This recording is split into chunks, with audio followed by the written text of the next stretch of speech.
doing? Happy Friday. Happy Friday. Finally, we made it to the end of the week. Woo, woo. Yes. Yeah, I'm good. We're gonna do around the world of sports today. Week 16. Talk about the state of my New York Knicks. Oh my. I recently talked about their 9-game winning streak. I mean, you put out a special bonus video this week on them. Talking about my 9-game winning streak Knicks. That winning streak has come to an end. Sigh. They have lost the last 2 games.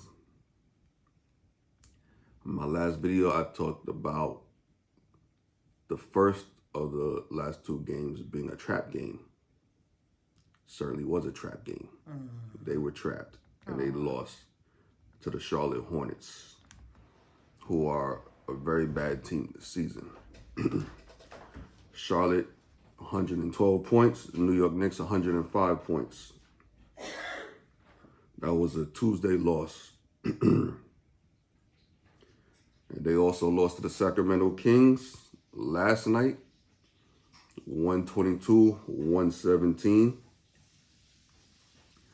I wasn't that surprised by the Kings' loss because the Kings are a really good team this year.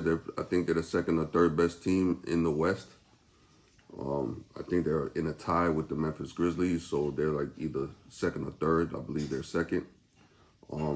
They have a very good record this season, and they're coached well, they're young, and they play hard. The Tuesday game, though, against Charlotte, I was surprised by. I thought the Knicks are just too good to lose that game.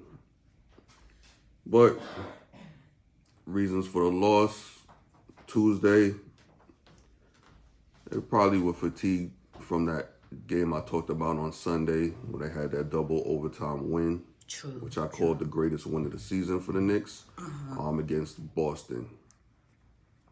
They exerted a lot of energy and played a lot of minutes in that game. And granted, they had a day off, but they still were tired. They still were tired from that Sunday game. You play a double overtime game against a great team and you win, yeah, your legs are going to be a little, as I call them, noodles. Your legs are going to be noodles. So, yeah,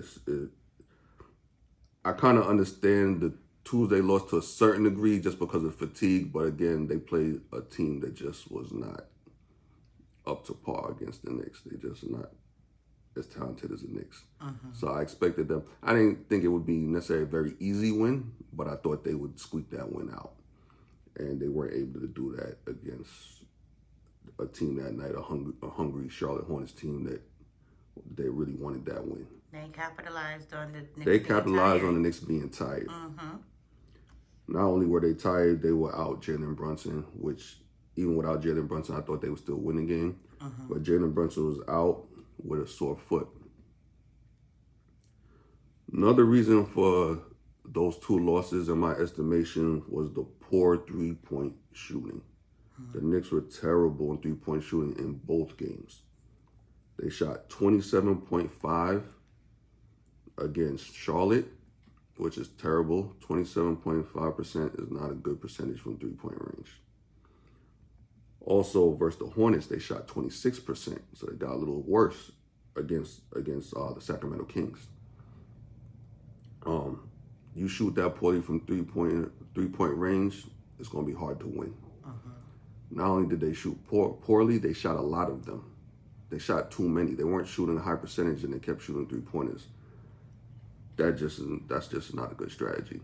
You got to go to the basket. You got to try to get the other team in foul trouble. You got to do other things, move the ball more.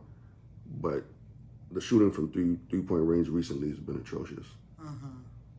Also, in the second half of the Sacramento Kings game last night,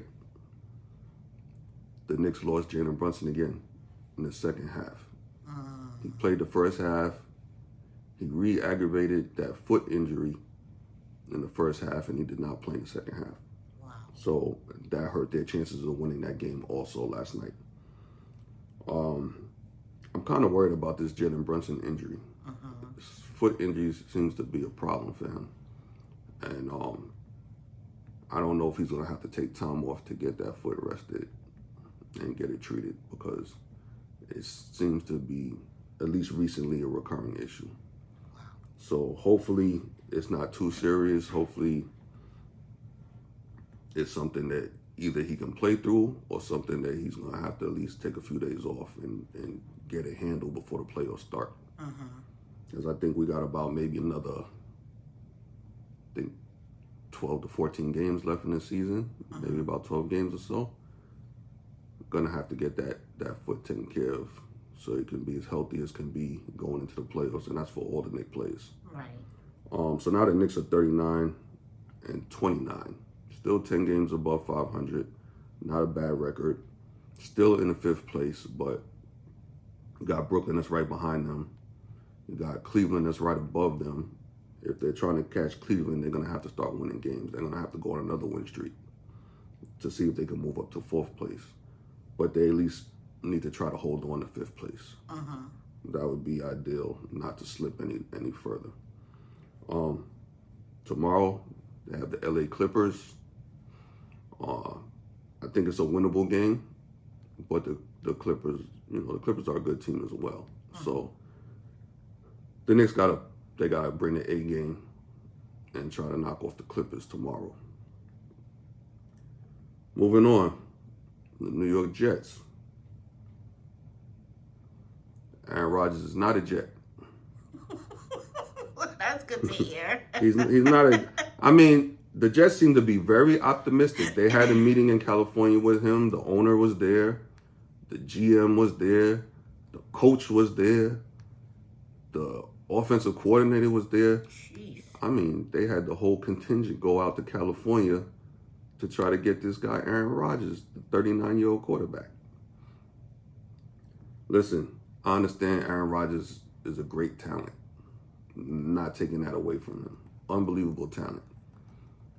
But the Jets seem to be very happy with this meeting. But yet, there's been no announcement.